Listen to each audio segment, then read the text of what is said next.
Highway लुटपाट अभियोग होईछि 16 number जातीय राजपथ बाणपुर ओभरब्रिज निकट में कार को अटकाई दुर्बृत्त माने 8 लाख टंका झांपी नैथिबा अभियोग होईछि। एक चाउल मिल दुई कर्मचारी पाखरु लुट होइथिबा अभियोग होईछि। तांको कहवा कथा जे उभय केशवपुर एवं बालुगां बाणपुर कलेक्शन करी टंका धरी से फेरुथिले। एही समय तीन दुर्बृत्त एक पल्सर रे आसी बंधुक देखाइबा सहित 8,30,000 टंका झांपी नैथिबा अभियोग करिसेंति।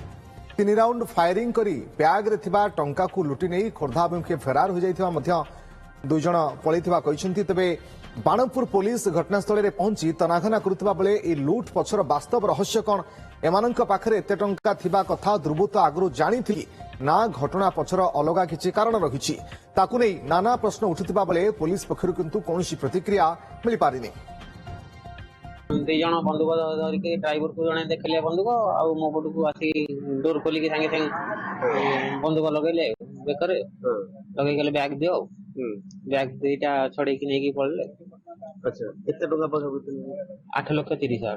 अच्छा फायरिंग ऊपर को 2-3 round firing blank firing blank firing. अच्छा